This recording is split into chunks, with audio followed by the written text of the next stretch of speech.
പ്രിയൻ ലാൽ കൂട്ടുകെട്ട് ഒരുപക്ഷെ ലാൽ എന്ന നടനെ സ്ഫുടം ചെയ്തെടുക്കുകയായിരുന്നു.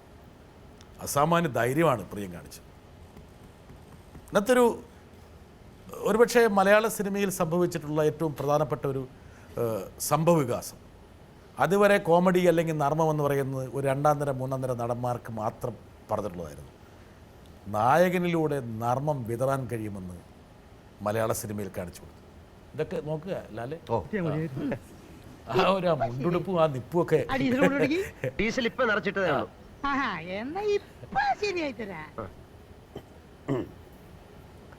ഓർക്കുന്നുണ്ടോ ഈ രംഗങ്ങളൊക്കെ? തീർച്ചയായിട്ടും. ഇപ്പോഴും ഞാൻ പറയുന്നത് ഇത് നമ്മളെ ഏറ്റവും നന്നായെന്ന് ഇപ്പോൾ ബ്രിട്ടാസ് പറയുകയാണെങ്കിൽ അതിൻ്റെ മുകളിലിരിക്കുന്ന ആൾ അല്ലേ, കുതിരവട്ടം പപ്പു എന്ന് പറയുന്ന ഒരു അതുല്യനായ നടൻ അല്ലെങ്കിൽ മണിയമ്പിള്ള, അവരുടെ ഒക്കെ ഒരു സഹായത്തോടു കൂടി തന്നെയാണ്.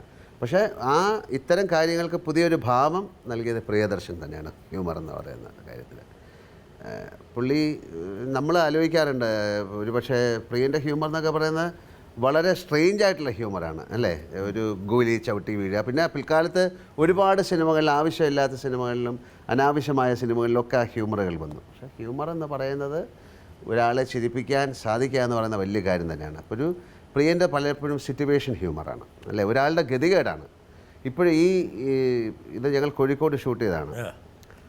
ഈ അടുത്ത കാലത്ത് ഞാൻ പേപ്പറിൽ വായിച്ചു, അന്ന് മതിൽ അതുപോലെയല്ല, അവർക്ക് ഇന്ന് വരെ മതിൽ പിന്നെ ഉണ്ടാക്കാൻ പറ്റിയില്ല, ഏതെങ്കിലും വണ്ടി മേടിക്കും.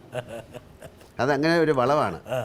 പക്ഷെ ആ സിനിമയിൽ ആ റോഡ് റോളർ താഴേക്ക് ഇങ്ങനെ ഉരുണ്ട് വരുമ്പോൾ ഈ CP എന്ന് പറയുന്ന ആൾ അതിൻ്റെ മുമ്പിൽ പോയി കിടക്കാൻ ശ്രമിക്കുന്നുണ്ട്, അത് നിർത്താൻ വേണ്ടി. കാര്യം അയാളുടെ ഗതികേടാണ് അത്. അങ്ങനെ അയാളത് ഓപ്ഷനിൽ കിട്ടിയാണ്, അയാളുടെ ജീവിതം അത് അയാളുടെ ജീവിതമാണ്. അപ്പോൾ അത്തരം ചെറിയ നർമ്മങ്ങളിലൂടെ വലിയ കാര്യങ്ങൾ പറയാൻ ഇപ്പോൾ ഒരുപക്ഷെ പ്രിയദർശൻ, സത്യൻ അന്തിക്കാട്, ശ്രീനിവാസൻ അങ്ങനെയുള്ള ആൾക്കാർക്കൊക്കെ അതിന് ഭംഗിയായിട്ട് അത് ചെയ്യാൻ കഴിഞ്ഞു എന്നുള്ളതാണ്.